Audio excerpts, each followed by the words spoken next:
Olá, alunos. Bom dia. Hoje nós vamos ter a nossa primeira aula de ciência online, né?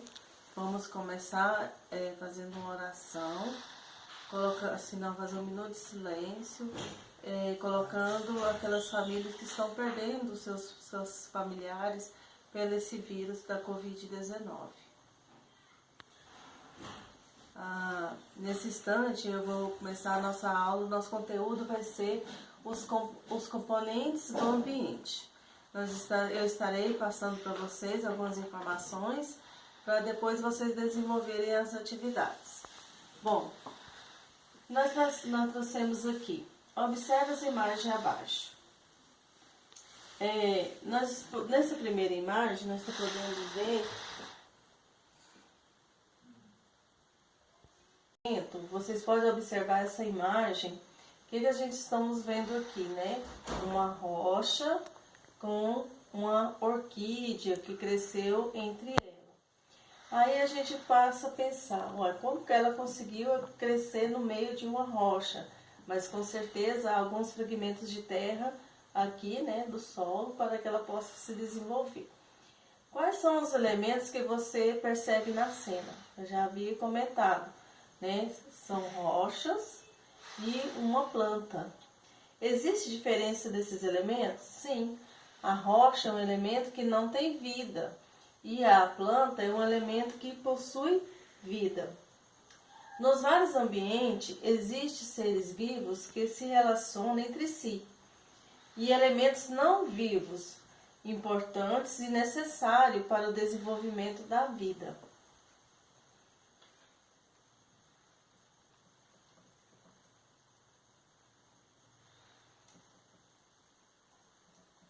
Os seres vivos. No planeta Terra existem várias formas de vida.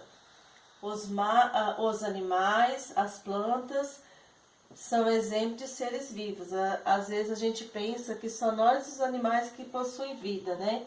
Mas a gente vê que há elementos naturais, né, que também possuem vidas, como as plantas, né? A árvore, as plantas.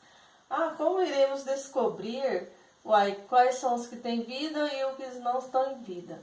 Voltando aqui, o lugar onde os seres vivos vivem é chamado de ambiente natural ou habitat.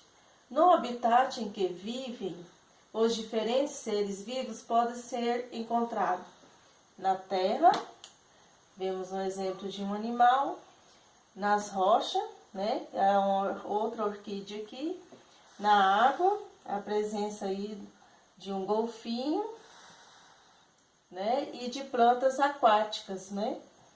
Vamos descobrir como é que as plantas, quando é que a gente sabe que um ser é vivo ou não vivo. Costumamos dizer, sim, que os seres vivos, eles nascem, crescem, reproduzem e morrem. Vamos ver esse esquema aqui?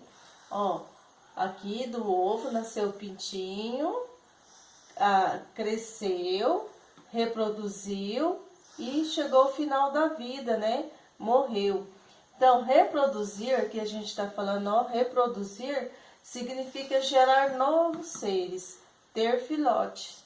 Os filhotes nascem, crescem, envelhecem e morrem, como nós. Nós nascemos, crescemos, envelhecemos e morremos. Então, classificamos assim os seres vivos. Aqueles que têm a capacidade de nascer, de crescer, de envelhecer e morrer. Os elementos não vivos. Vamos ver alguns exemplos aqui. O ar são imprescindíveis para a vida, mas ele não possui vida. As rochas, né, são necessárias para manter a nossa litosfera em ativa. A água, né, é um processo muito importante para os seres vivos. E a terra, o solo, né, onde nós cultivamos o nosso alimento, né, boa parte da nossa alimentação. Aqui no ar nós podemos identificar elementos não vivos também, né, esses balões. Daqui nós possamos ver a madeira, que construímos o lápis, a madeira até ela ser cortada, ela é um vegetal vivo. Assim que ela é cortada, vai ser construção, serve para o homem, né, a construir coisas. A água, né, é um processo que nos alimenta, né, que oxigena o ambiente, que nutre o ambiente e que alimenta a nossa vida. As rochas, aqui está um exemplo de uma panela, mas as rochas também são usadas nas construções civis, né, da civil, que é para a gente construir nossas casas. Ela é responsável também pelos grãos de areia, pelo controle dos grãos de areia. Então, são elementos não vivos, né? O ar, ele não nasce, não cresce, não envelhece, não morre. Graças a Deus, que se nós ficarmos alguns minutinhos sem respirarmos, nós que somos seres vivos não iríamos sobreviver. Água, se nosso corpo ficar um tempo, muito tempo sem água, também iremos padecer.